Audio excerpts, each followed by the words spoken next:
me like sit appropriately. How do I sit appropriately? I'm disabled and bisexual.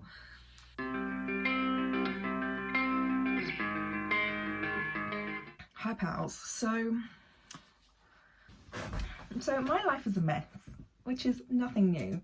My health is not doing super great, also nothing new. I have had to empty a bunch of drawers and shelves in the spare room because we're replacing loads of drawers. So the stuff is just everywhere. My brain did not work. I'm just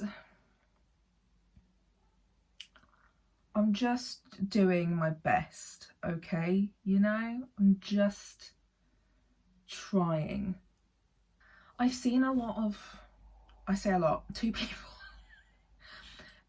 I follow, and I like to think we are kind of low-key internet friends. But are we though? Don't know. I hope so. Sydney. Fuck. My brain was saying Sheila. My brain kept saying Sheila. And so I'm going to rationalise that with Sydney is in Australia and Australian people say Sheila a lot. Okay? So, so basically, the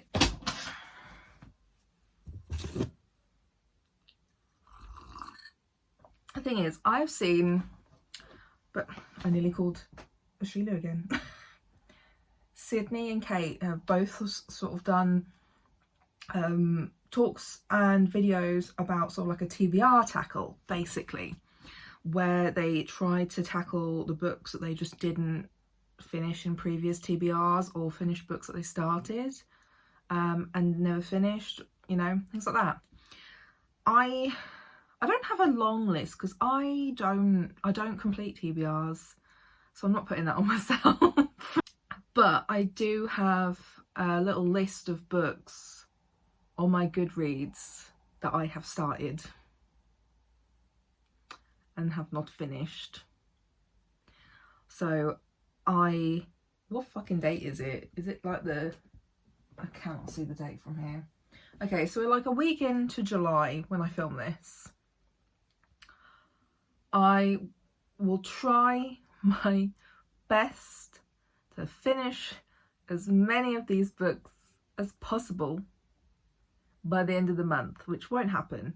I won't finish all of them, but I will also accept if the book is really that bad, a DNF. So the reason why some of these books are on my currently reading lists and have been there for so long is because I wasn't enjoying them very much. So I feel like I had enough time between then and deciding to try again that hopefully I'll get like a new perspective, maybe be nicely surprised. But I want to go through my list of what the books are. The first one is one I picked up to read recently, and it's the 4th Harry Potter book, and that is The Goblet of Fire. You are perched on it right now. So before you click off, before you unsubscribe, I am trans and disabled, and I am rereading / reading for the first time, because I never actually read them, the Harry Potter books, specifically to sit through and critique as much as I can, basically. So yeah, there are lots of things that I have picked up in the first 3 books that I haven't actually seen talked about whilst we've been critiquing Harry Potter and J.K. Rowling. So I would just really like to, basically I plan on making at least a video, maybe multiple, because I'm pretty sure the last time I filmed it was like maybe an hour, and that was just the first 2 books. So, but that's my reasoning, and I am maybe a 5th of the way through so far. I'm finding them relatively easy to read, so that's okay. So I think I'll be fine getting through the Harry Potter book. And also I'm reading it for other reasons that make me feel motivated to read, I guess, to finish them. My next one is Queer, A Graphic History, which is right here. This is the only one I will pick up and show you. I cannot be bothered to find them all, but I literally am close to 50% through. It's basically a graphic novel, simplistic version of like discussing queer theories. There's also some good stuff about feminism, and also something that I found really interesting is it specifically talks about Black feminism and Black feminists, and where intersectionality as a term sort of stemmed from. So far it's relatively easy, but there are some parts of it I got to a point where I was like, am I in the Matrix? So like basically there's a certain type of queer theory that suggests that trying to pin down queer theory is the absolute opposite of what queer theory is. Queer theory is supposed to queer things, so to make things different to what we are like used to, I guess, and to just pin it down to one specific thing is not doing it justice.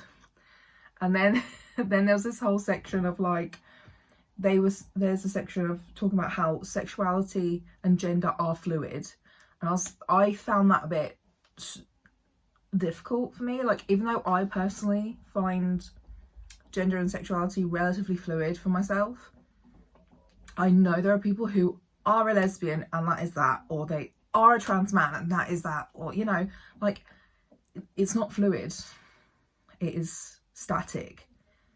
But the fact that there are these two arguments is then the epitome of the queer theory that I originally talked about, where there is no one set queer theory, you know?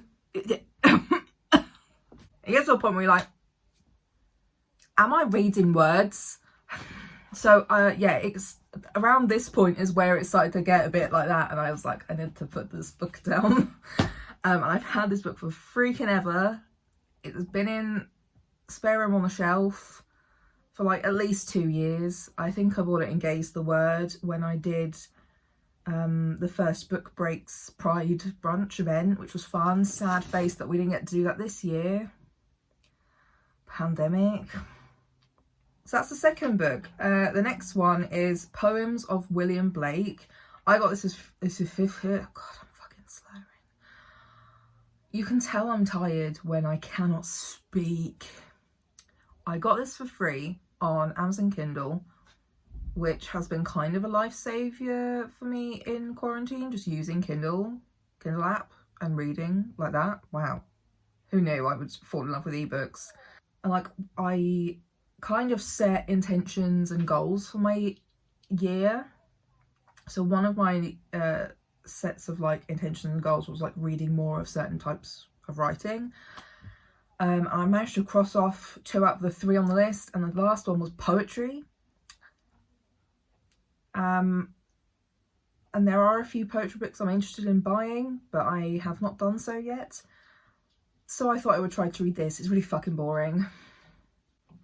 I do not care, but I'll try and finish it. It's a short book, you know, like I think I can just get through. It helped me go to sleep one night though, to be fair. So like, maybe I just need to read fucking boring poetry. But that's another book I need to finish. I'm about a third of the way through that. Then we have Transformation, which is part of a erotic romantic novella series. I did not realise this was an erotic book. I just thought it was nice and romantic, you know. It's not. It's mostly just sex and mermaids and the sea. And I really don't like the sex scenes. They are not written very well, you know. It's not good. It's not good.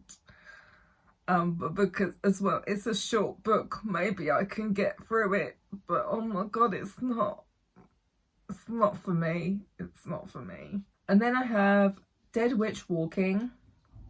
I love how I just completely missed the G off the end of walking. I've written these notes. Dead Witch Walking.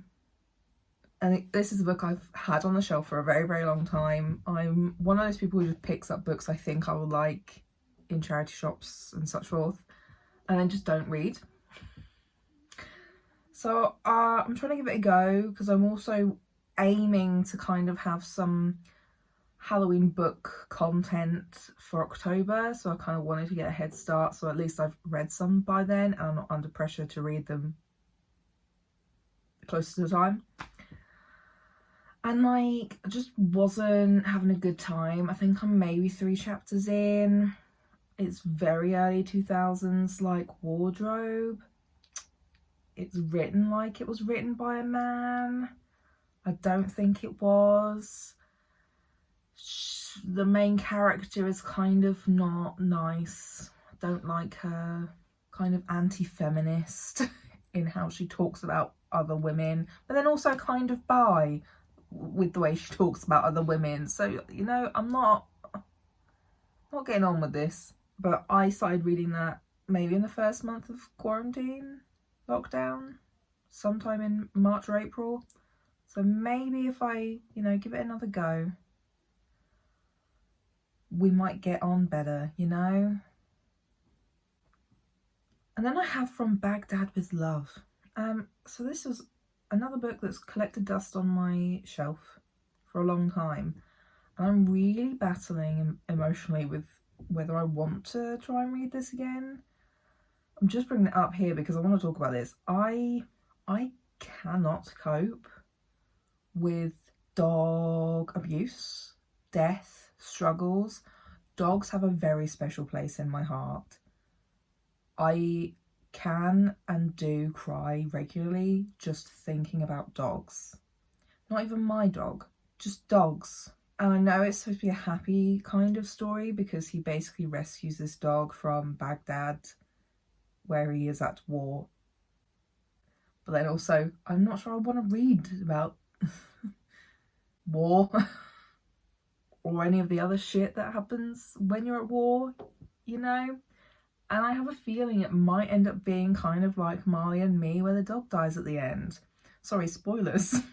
Do I need to say spoilers for that? That's a really old Birkin film. But you know, I'm not sure I can emotionally take it. So I'll just put it on the list, just talk about that, just to bring that up real quick. Because I don't know. We'll see. It's not going to be one of the first ones. The last one on my list is The Life of Lee. So Lee Evans is one of my all-time favourite comedians. I don't think he's ever been particularly offensive to anyone or any kind of like marginalised group. He's always kind of relied on kind of slapstick physical comedy, like his face. Like, I feel like I learned a lot from his facial features, because bitch, have you watched my videos? My videos are all about my face and all about my facial expressions. I think I got that from that man. And I love him.